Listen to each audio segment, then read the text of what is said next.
예레미야서 17장 9절에서 11절까지 말씀, 구약성경 1077페이지에 있습니다. 1077페이지. 여러분 다 찾으신 줄 알고 제가 받들어 봉독하겠습니다. 예레미야서 17장 9절에서 11절까지 말씀. 만물보다 거짓되고 심히 부패한 것은 마음이라. 누가 능히 이를 알리오마는 나 여호와는 심장을 살피며 폐부를 시험하고 각각 그 행위와 그 행실대로 보응하나니, 불의로 치부하는 자는 자고새가 낫지 아니한 알을 품 같아서 그 중년에 그것이 떠나겠고 필경은 어리석은 자가 되리라. 아멘. 본 말씀을 중심으로 해서 만물보다 심히 부패한 것은 이런 제목으로 말씀을 나누고자 합니다. 여러분들은 신앙생활을 하면서 이런 경험을 한 적이 없습니까? 오랫동안 신앙생활을 했는데도 믿음에 확신이 없다. 오랫동안 예배를 드렸는데도 예배에 감격이 없다. 오랫동안 교회를 다녔는데도 마음에 평안이 없고 전과 비교해서 별로 달라진 것이 없다. 신앙의 진보가 없다라는 거예요. 이런 일들은 모두가 한두 번씩은 겪는 신앙 생활의 여정 중에 나타나는 문제들이기도 합니다. 이러한 문제들은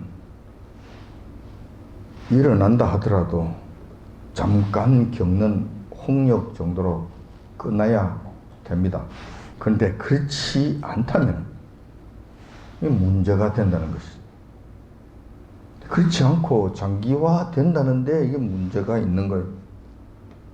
그러면은 심각한 문제가 아닐 수 없는, 우리 신앙의 여정상에 큰 바위산이 가려지게 된다는 거예요. 신앙생활을 한두 해 하는 것도 아니고 평생을 하는 가운데 이런 굴곡이 없을 수는 없겠지만 빠른 시간 내에 회복이 되고 정상을 찾는다면 이거는 한 번씩 거쳐가는 홍역 정도로 생각할 수 있다는 거예요. 그것을 기초로 해서 또 추진력을 얻어서 더 높은 신앙의 단계로 올라갈 수 있는 이런 경우도 있기 때문에 그래요.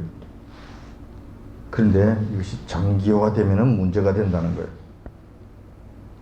오늘은 이런 장기화되는 현상이 왜 일어나는지, 그리고 교회를 떠나버릴까 말까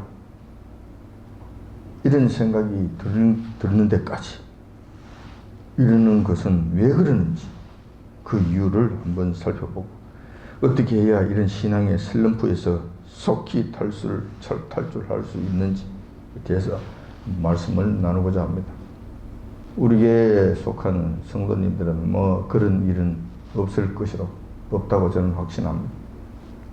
그렇지만은 잠깐씩이라도 신앙의 슬럼프가 오는 이런 경우도 있고, 또 우리 이웃에 있는 성도들 가운데서도, 우리가 알고 있는 성도들 가운데서 장기화되어서 침체 가운데서 헤매는, 고통 가운데 헤매는 그런 자들도 있기 때문에 그들을 바라보면서 그들에게 도움을 주기 위해서라도 이런 말씀들을 한번 깊이 묵상해 볼 필요가 있다고 생각합니다.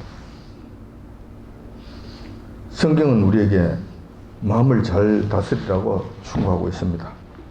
잠언 4장 23절에 보면은 이렇게 기록되어 있습니다. 무릇 지킬 만한 것보다 더욱 내 마음을 지키라. 생명의 근원이 이에서 남이라. 이게 무슨 말씀입니까? 이 무슨 뜻입니까? 인간이 세상을 살면서 소중하게 간직하고 보존하고 가꾸어야 될 것이 있다고 합니다. 성경에서도 그것을 인정해 주고 있는 거예요.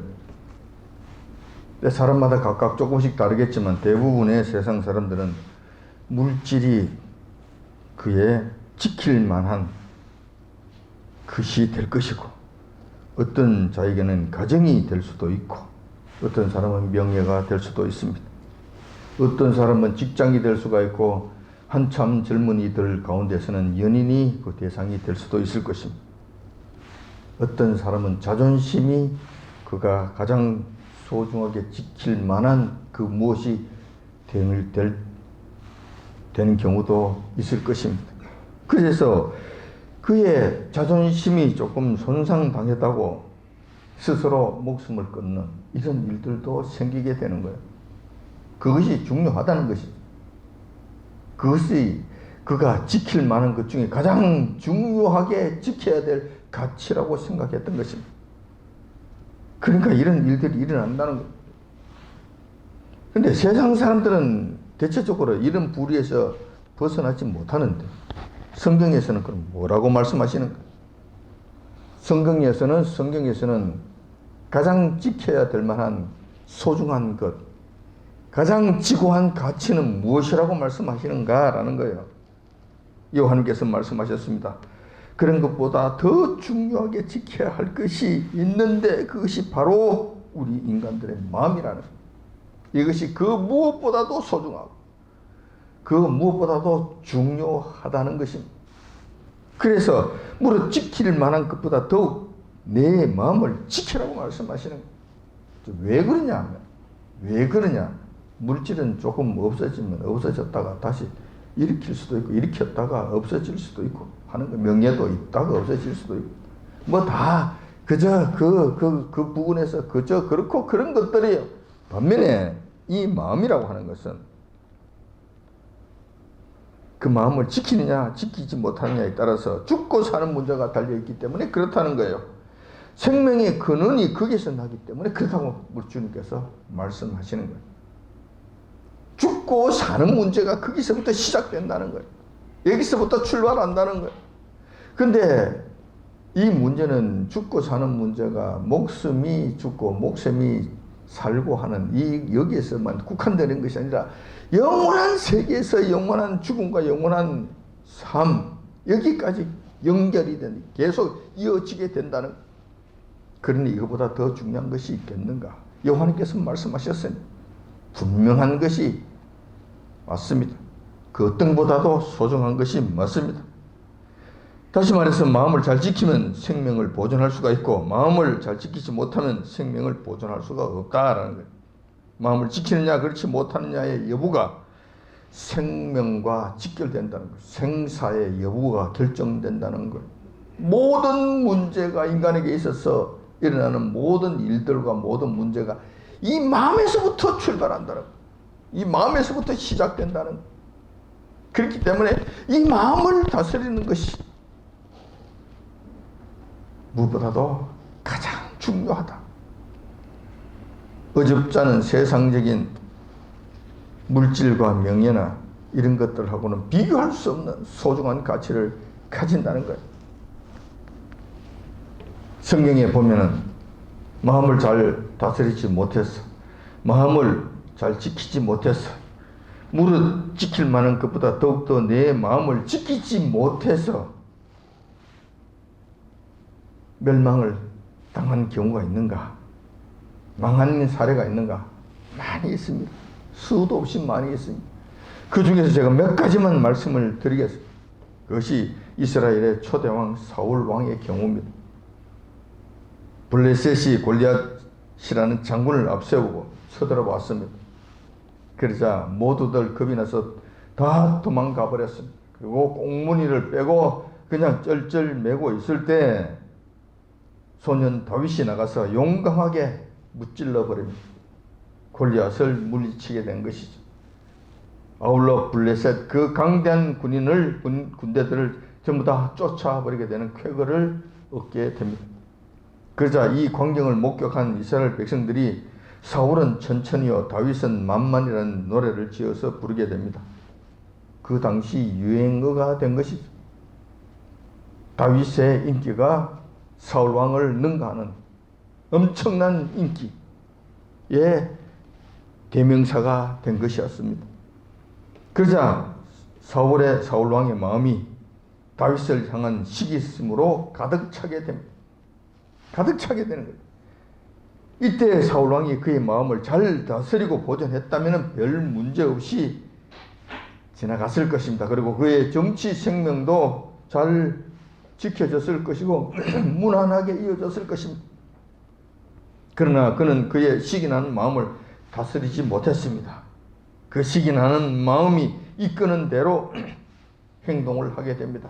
그러다가 그는 결국 멸망이라는 그 길에 들어서게 됩니다.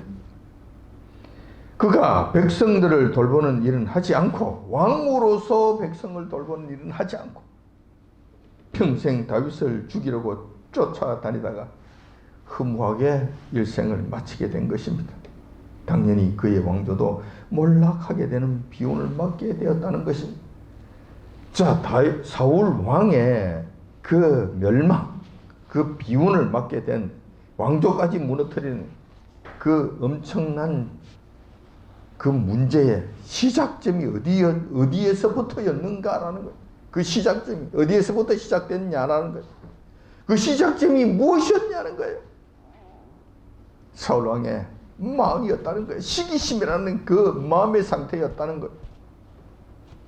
이것을 잘 다스리지 못함으로 말미암아 그에게는 그 마음에 따라서 일어나는 나머지 일들이 계속 진행됨으로 말미암아 결국은 멸망의 길로 가버리게 됐다는 거예요. 다윗 왕의 경우도 있습니다. 다윗 왕이 훌륭한 왕인 것만은 사실이지만 그에게도 인간으로서의 실수와 약점이 있었습니다. 다윗이 천신만고 끝에 왕이 되어서 왕궁에서 아주 편안한 삶을 즐기고 있을 때였습니다. 하루는 왕궁 옥상을 거닐다 옆집들에서 목욕을 하는 한 아리따운 여인을 보게 됩니다. 당연히 천사 같은 여인의 모습을 본 다윗의 마음이 동하게 됩니다. 여기까지는 누구에게나 있을 수 있는 평범한 사건이잖아요. 남자들이라면 누구나 가질 수 있는 그런 마음들이잖아요.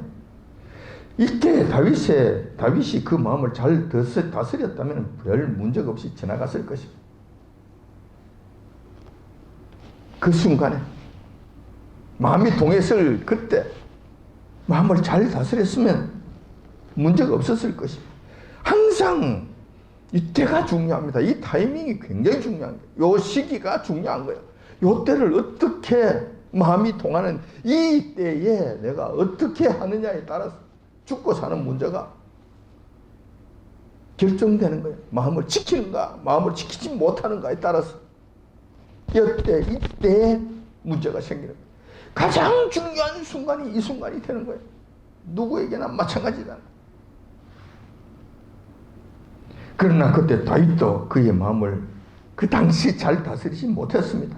타락한 마음이 이끄는 대로 끌려가서 유부녀인 밧세바를 데리고 온 것입니다. 근데 그것으로 끝난 것이 아니었죠. 급기야는 밧세바의 남편인 충직한 부하 장군 우리아까지 죽이는 무서운 살인죄까지 범하게 됩니다. 자, 이 마음에 여기서 동한 이 마음의 상태에서 이걸 잘 지키지 못하니까 그때부터 엉뚱한 길, 멸망길로 가게 되는데 계속해서 이어서 계속 더 큰 문제로 이어가게 되는 거예요.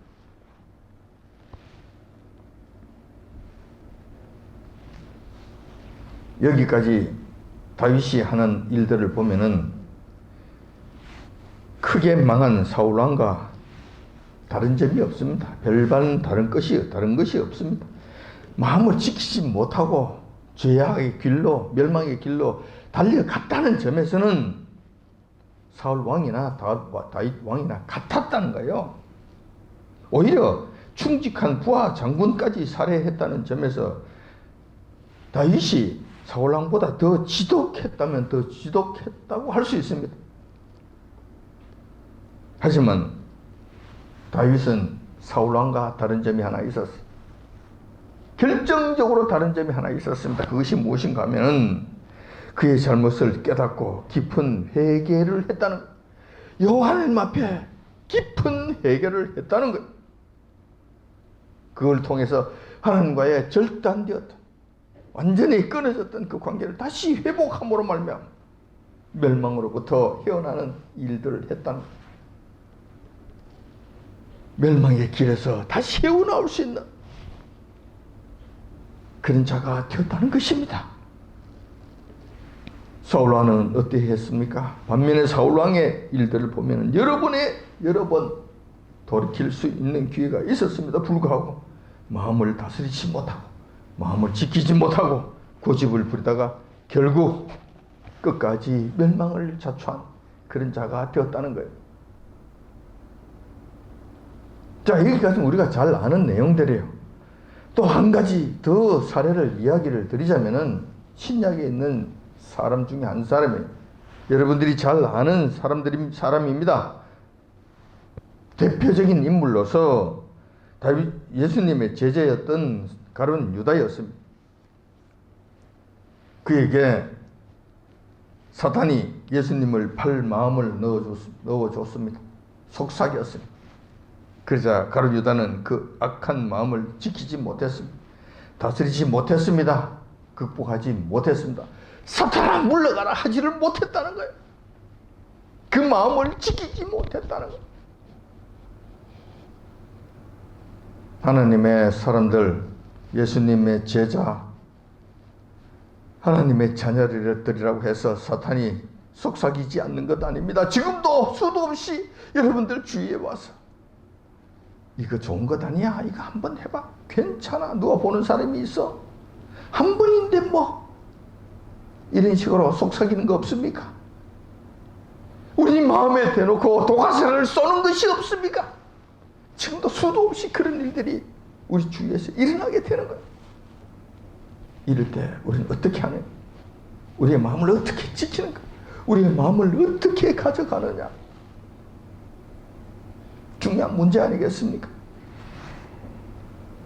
가룟 유다는 이기지 못했다는 거예요. 결국 이 땅에 오신 하나님이신 예수님을 배신하고 은 30에 팔아버리는 인류 최악의 실수와 죄를 범하게 됩니다. 그는 회개할 여유도 찾지 못한 채 스스로 멸망의 길로 들어서 버렸던 거예요.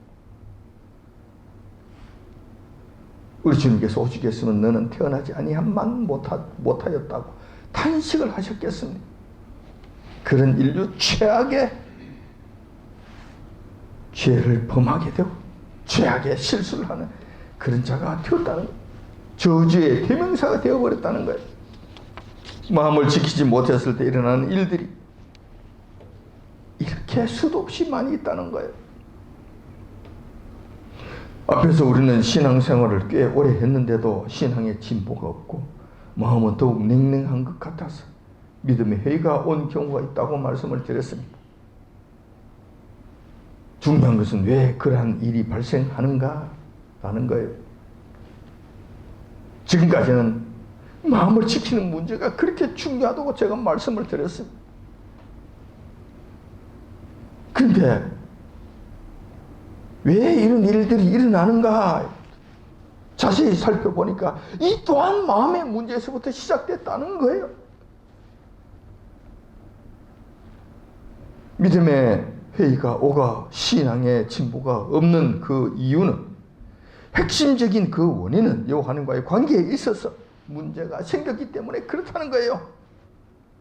인간은 여호와 하나님께서 당신의 생기를 불어 넣어주심으로 창조하신 피조물이기 때문에 여호와 하나님을 의지하지 않고서는 살 수가 없는 존재들입니다. 떠나서는 그 누구도 살 수 없습니다. 인간만 그렇습니까? 세상 만물이 다 그렇습니다. 이 우주는 어떻습니까? 생명이 없는 우주이지만 여호와 하나님의 권능에 의지하지 않고는 이 우주가 단 한순간도 존재하지 못합니다.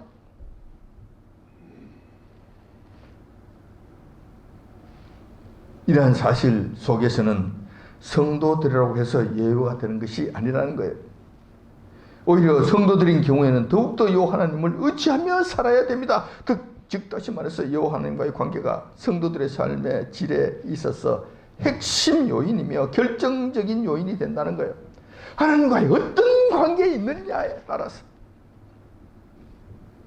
우리의 삶의 질이 결정적으로 달라진다는 거예요. 하나님과의 관계가 어떠냐에 따라서 신앙의 진보가 일어날 수도 있고 믿음이 냉랭해질 수도 있다는 거예요. 하나님과의 관계가 중요하다는 거예요. 하나님과의 관계가 이렇게 중요하다면 하나님께서 우리에게 뭐를 원하시는지 알아야 될 것이고 그 원하시는 것에 따라서 우리가 나아가야 되지 않겠냐는 거예요. 그래야 하나님과의 관계가 이어질 것 아닙니까? 하나님께서 원하시는 것을 그냥 골라가면서 하지 않는다면, 그것을 배척하고 반대길로 간다면 여호와 하나님과의 관계가 정상적으로 이루어지겠느냐는 거예요. 그럴 수가 없지. 당연히 안 되는 것이지. 그래서 우리는 하나님께서 우리에게 원하시는 것이 무엇인가를 항상 살피며 가는 것이 중요하다는 거예요. 오늘은 보편적인 것을 말씀드리겠습니다. 이 시대 상황에 맞는 특별한 하나님의 요구하시는 하나님의 뜻을 말씀드리고자 하는 것이 아니라 보편적인 것을 지금 말씀드리고자 하는 거예요. 하나님께서 저희들에게 바라시는 것은 무엇인가? 이 부분을 제대로 알고 하나님께 나아간다면 우리는 효과적인 신앙생활을 할 수 있을 것입니다. 적은 노력으로도 하나님을 기쁘시게 할 수 있을 것입니다. 즉 하나님과 좋은 관계를 가질 수 있게 된다는 것입니다. 자, 그렇다면 다시 말해서 하나님께서 우리 인간들에게 바라시는 것은 무엇일까? 성경에서 여러 곳에서 말씀해 놓으셨습니다. 사무엘상 15장 22절 23절을 보면 이렇게 기록되어 있습니다. 사무엘이 가로되 여호와께서 번제와 다른 제사를 그 목소리 순종하는 것을 좋아하심같이 좋아하시겠나이까? 순종이 제사보다 낫고 듣는 것이 수양의 기름보다 나으니 이는 거역하는 것은 사술의 죄와 같고 완고한 것은 사신 우상에게 절하는 죄와 같음이니이다. 무슨 이야기입니까? 순종하는 거예요. 하나님 말씀을 듣는 거예요. 그리고 그 말씀을 듣고 그대로 순종하는 것이 제사 드리는 것보다도 훨씬 좋다는 거예요. 여호와께서 훨씬 기뻐하신다는 거예요. 화려한 제사가 필요한 것이 아니라는 거예요. 의리번쩍한 큰 예배당이, 성전이 여호와님을 기쁘시게 하는 것이 아니라는 거예요. 그것보다 더 중요한 것이 있는데 그것이 하나님 말씀을 듣고 순종하는 것이라는 거예요. 듣고 순종하는 핵심에 뭐가 있는 것입니까? 인간의 마음이 있는 거잖아요. 정직한 마음이 있는 거잖아요. 그것을 순종하고자 하는 이 마음에 출발해서부터 이런 일들이 일어나는 거잖아요. 순수한 이러한 마음이 없다면 하는 말씀 듣지 않을 것입니다. 정직한 심령이 없다면 하나님 말씀에 순종하지 않을 것입니다. 어떻게 하든지 술수를 부려서 겉으로는 그런 척하고 뒤로는 그냥 나쁜 짓을 해대는 그런 일들을 할 것이라는 거예요. 하나님께서는 그것을 가증스럽게 여기십니다. 그것을 싫어하신다. 또 시편 51편 17절에 보면 하나님께서 좀 더 구체적으로 말씀해 놓으셨어요. 그냥 대놓고 말씀해 놓으셨어요. 내가 무엇을 좋아하는지 대놓고 말씀하신 거예요. 시편 51편 17절 보면은 하나님께서 구하시는 제사는 상한 심령이라 하나님이여 상하고 통회하는 마음을 주께서 멸시치 아니하시나이다. 하나님께서 정말 바라시는 제사는 따로 있다는 거예요. 많은 제물이 아니고 화려한 절차가 아니라는 거예요. 많은 사람들이 모여서 웅성웅성 하는 것이 하나님께서 기뻐하시는 제사가 아니라는 거예요. 상한 심령이라는 것이지. 하나님 앞에 정말 통회하는 심령이라는 거예요. 이 마음이라는 거예요. 하나님, 제가 하나님 앞에 잘못하였습니다. 제가 하나님 앞에 말씀을 잘 듣지 못하였습니다. 하나님 말씀에 순종하지 못하였습니다. 저는 정말 하나님 앞에 나쁜 자였습니다. 나쁜 사람이었습니다. 나쁜 백성이었습니다. 나쁜 종이었습니다. 라고 주님 앞에 내어놓는 이 착한 심령이라는 거예요. 착한 심령, 통회하는 심령이라는 거예요. 이것을 하나님께서는 기뻐하신다는 거예요. 절대로 멸시치 아니하신다는 거예요. 하나님께서 말씀하셔도 잘 알아듣지 못하니까 아예 대놓고 말씀하신 거, 대놓고 가르쳐 주신 것. 반대되는 일도 있죠. 반대되는 모습도 있습니다. 시편 53편 1절 어리석은 자는 그 마음에 이르기를 하나님이 없다 하도다. 저희는 부패하여 가증한 이 악을 행하며 선을 행하는 자가 없도다. 어리석은 자는 그 마음에 하나님이 없다고 떠들어댄다는 거예요. 여기서부터 출발이 삐뚤어지는 거잖아요.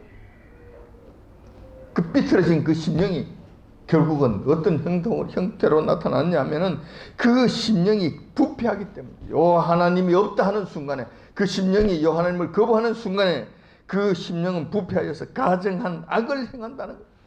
선은 할 수조차 행할 수조차 없는 그런 더러운 존재가 된다는 거예요.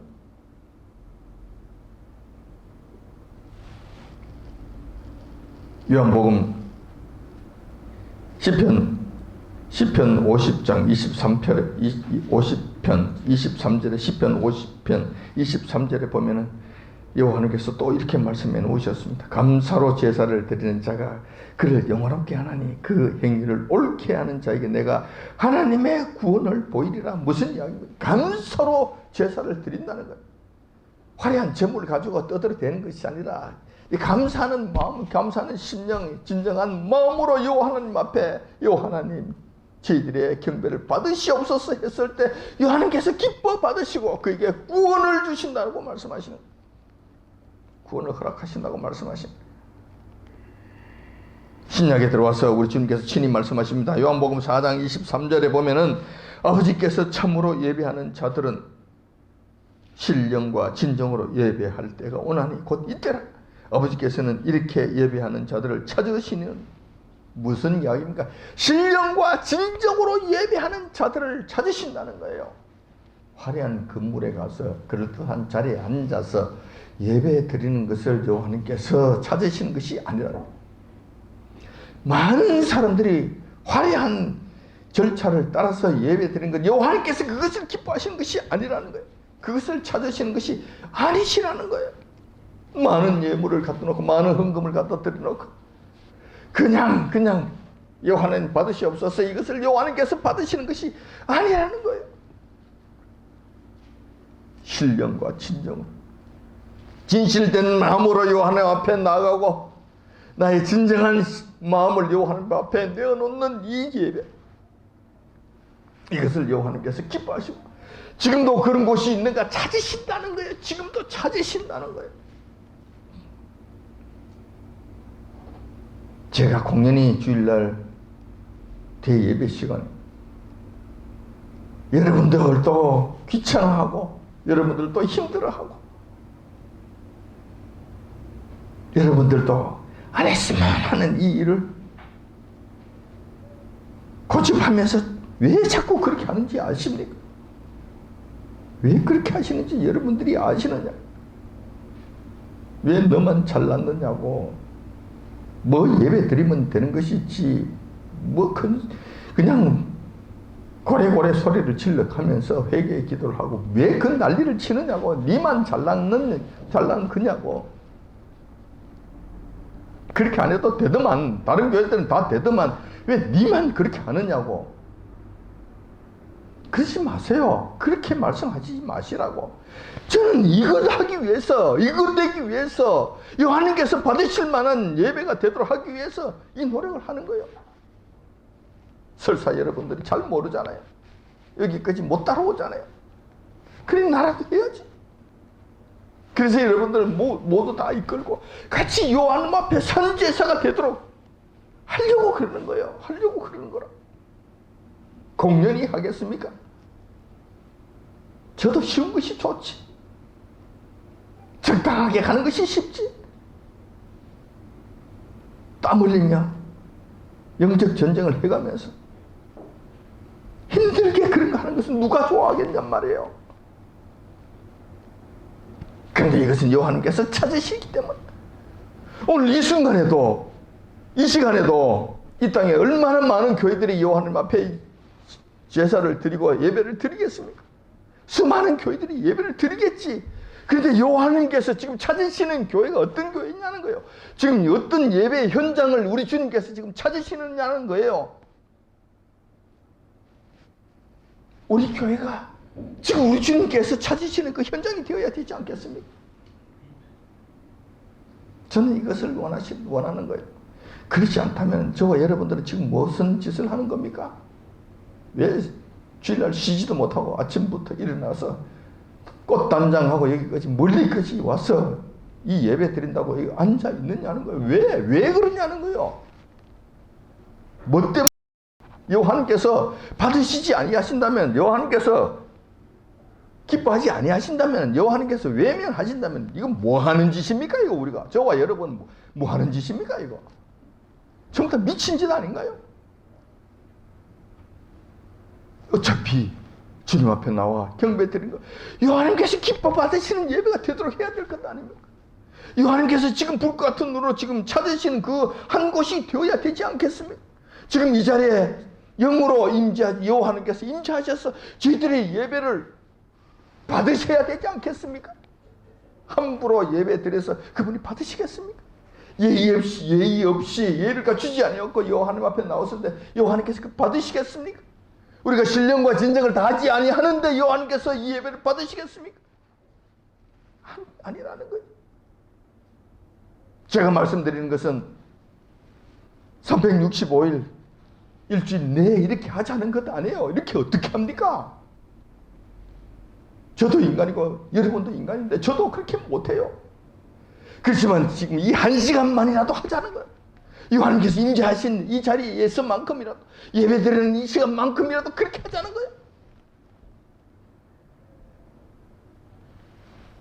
일주일 동안 내가 살 때는 좀 흐트러지는 일이 있다 하더라도 이 시간만큼은 1시간만큼은 좀 그렇게 하자는 거예요. 이 모든 말씀을 다시 한번 요약해서 요점만 말씀드리자면 여호와께서는 물질의 많음과 보기에 호사스러운 것을 원하지 아니하신다는 거예요. 저희들에게 원하시는 것은 그런 것을 원하시는 것이 아니라는 거예요. 우리 인간들의 진정한 마음과 온전한 정성이 들어간 것을 기뻐하신다는 것이, 그리고 그것을 받으신다는 것입니다. 땅에서 아무리 귀한 것을 바친다 하더라도, 아무리 화려한 성전이라 해도, 아무리 오랫동안 교회를 다니고 신앙생활을 한다 해도 그 가운데 여호와 하나님을 향한 진정성과 순수성이 없다면 그 모든 행위는 여호와 하나님 앞에 아무런 의미가 없게 된다는 것. 인간에게 있어서, 더욱더 성도들에게 있어서 생명보다 중요한 하나님과의 관계가 무너지게 된다는 것입니다. 이것 때문에, 이렇기 때문에 신앙생활을 하는데도, 오랫동안 신앙생활을 했는데도 답답함은 계속되고 믿음의 진보는 일어나지 아니야. 냉랭한 심령과 회의적인 마음이 우리를 그냥 파도처럼 급습에 들어오는 일들이 생기게 된다는 것. 이런 것들 때문에. 자, 그런데 오늘 본문 말씀에 보니 아주 결정적인 말씀을 해놓으셨습니다. 17장 9절의 말씀에 보면은 만물보다 거짓되고 심히 부패한 것은 마음이라 누가 이를 능히 알리오라고 말씀해 놓으셨습니다. 문제는 너나 할 것 없이 인간의 마음이 여호와 하나님 앞에서 여호와 하나님께서 받으실 만한 깨끗한 마음이 아니라는 거예요. 여기에 문제가 있는 거예요. 성경은 인간의 마음이 그저 보통의 상태가 아니라 만물보다도 심히 부패하고 더럽다고 잘난 말씀하신 거예요. 지적하신 거예요. 당연히 거룩하신 여호와 하나님 앞에서 받으실 만한 마음이 아니라는 것을 두말할 필요가 없는 거예요. 그냥 그대로 두면은 이 상태가 된다는 거예요. 여기서 또 다른 문제가 하나 있는데, 그 문제는 인간의 더러운 마음이 숨겨져 있어서 인간들은 잘 모른다는 거예요. 너도 모르고 나도 잘 모른다는 거예요. 잘 모르니 마음을 고칠 수 있는 기회가 점점 없어져 버린다는 거예요. 서로가 속이고 서로가 쏟고 그렇게 살아간다는 거예요. 자, 9절의 말씀. 9절의 말씀에 만물보다 거짓되고 심히 부패한 것은 마음이라. 누가 이를 능히 알려? 모른다는 거예요. 모른다는 것이.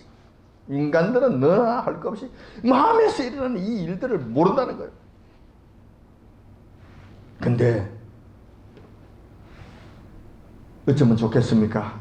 이 일은 여호와 하나님께서는 다 아신다고 말씀하시는 거예요. 그리고 그것을 밝혀보시고 달아보시고 심판하시고 그것을 책망하신다는 거예요. 10절에 이 말씀이 있습니다. 나 여호와는 심장을 살피며 폐부를 시험하고 각각 그 행위와 그 행실대로 보응하나니 그냥 내버려 두지 아니하신다는 것입니다. 어쩌면 좋겠습니까? 이 말씀이 어떻게 보면 감사한 마음일 것이고 어떤 측면에서는 아주 무서운 말씀이 될 수도 있습니다. 마음을 착하게 쓰는 사람은 여호와 하나님께서 다른 사람은 알아주지 못하니 여호와 하나님께서 내 마음을 알아주시니 감사합니다. 얼마나 다행스럽겠어요. 반면에 악한 마음을 계속 품고 악한 짓을 악한 심령을 뒤에 품고 보이지 않는 곳에서 그런 악한 일들을 행하는 자들에게 있어서는 이것은 청천벽력과 같은 말씀이 될 것입니다. 여호와님께서 배부를 다 찔러보시고 그것을 선악간에 내가 심판하시다 보응하시겠다고 말씀하시. 얼마나 무서운 말씀이 되겠냐는 거예요.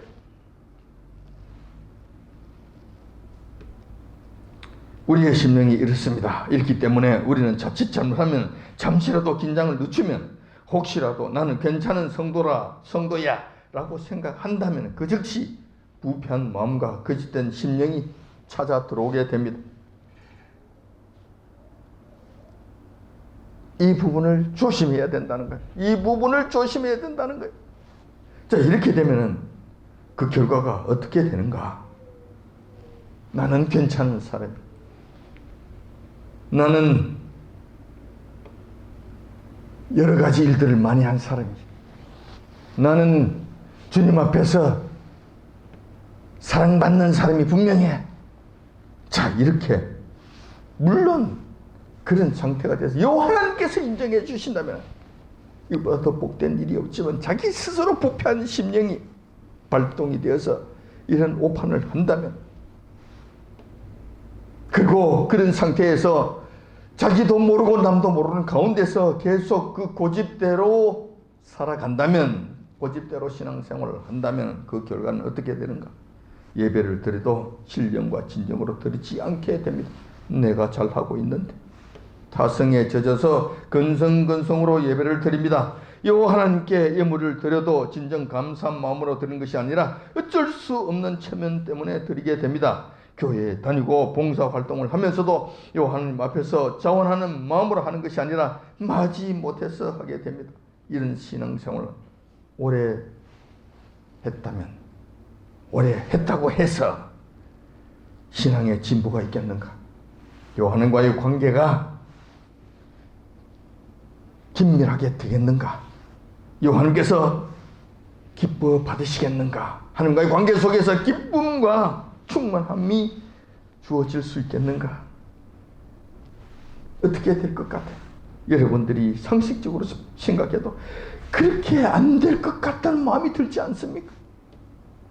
이런 식으로 나간다면 신앙의 진보가 일어날 수 없다는 것 여러분들이 여러분들도 판단할 수 있을 것 아닙니까? 하물며 인간의 폐부까지 전부 다 감찰하신 여호와 하나님께서 보신다면 얼마나 더 이것이 안 되겠습니까? 얼마나 더 가정스럽게 여겨지겠냐는 거예요. 당연히 안 되는 것이죠. 여호와 하나님께서로부터 내려오는 신령한 은사는 맛볼 수 없게 된다는 거예요.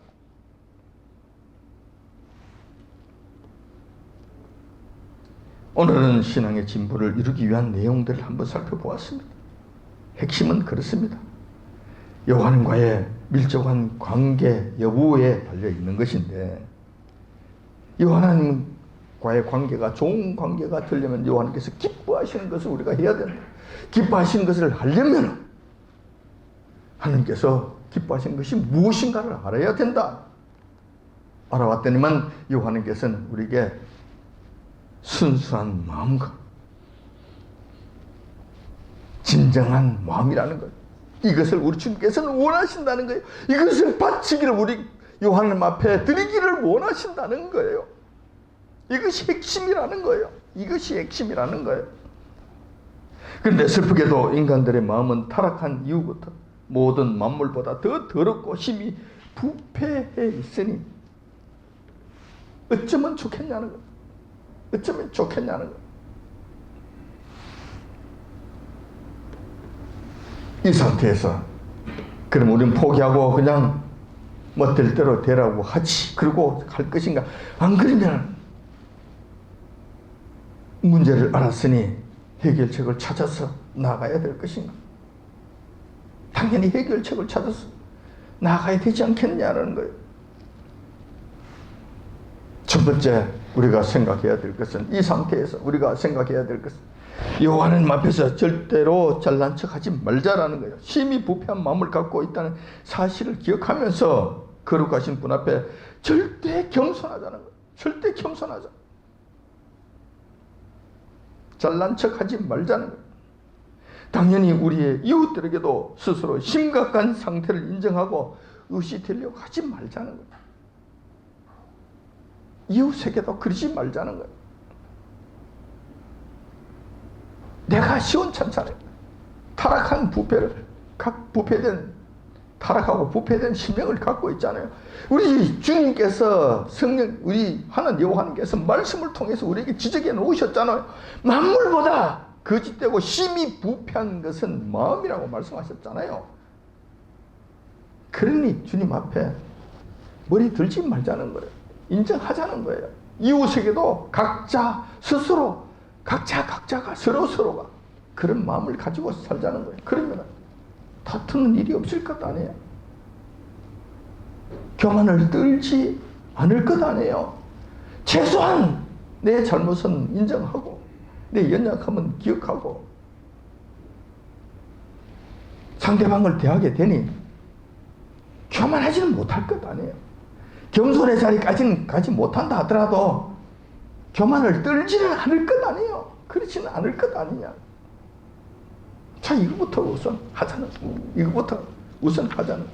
두 번째, 모든 문제는 마음에서부터 시작된다는 사실을 기억하고 중요한 문제를 결정할 때는 마음에서부터 올바른 결정을 하려고 해야 된다. 애를 써야 된다. 사울 왕처럼 그때 당시 시기심이 들어왔을 때, 그 마음이 시작되었을 때 그때 결정을 잘 하셔야 돼요. 그때 마음을 잘 다스려야 된다는 거예요. 다윗 왕처럼 바세바를 보고 그 마음이 동했을 때 그때 마음을 다스려야 되는 거예요. 이 순간에 여러분 결정을 잘 하셔야 된다. 이 타이밍이 결정적인 타이밍이 생명을 얻느냐 죽느냐 사느냐의 아주 중요한 기로에 서 있는 그 중요한 타임이라는 거예요. 이때 마음을 지켜야 돼요. 마음을 돌봐야 된다는 거예요.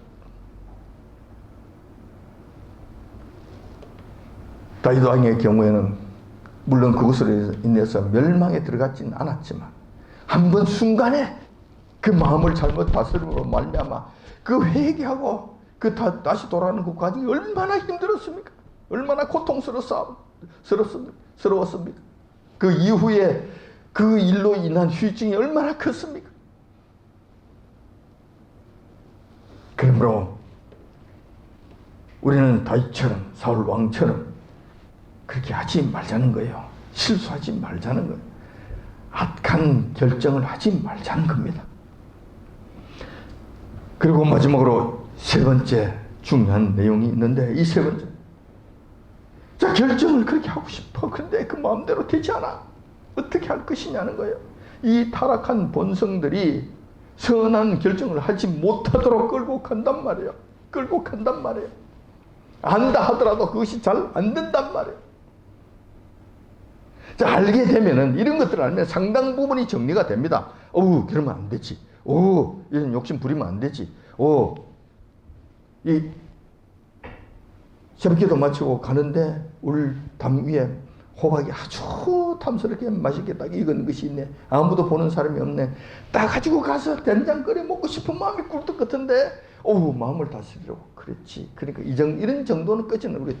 자, 여기까지만 알면은 잘 해결할 수 있어요. 그러지 말아야지. 그러면 안 되지. 하나님께서 그 폐부를 다 감찰하신다고 하셨으니 그러면 안 되지. 자, 이렇게 가요. 이 정도까지는 다 해결해요. 할 수 있다.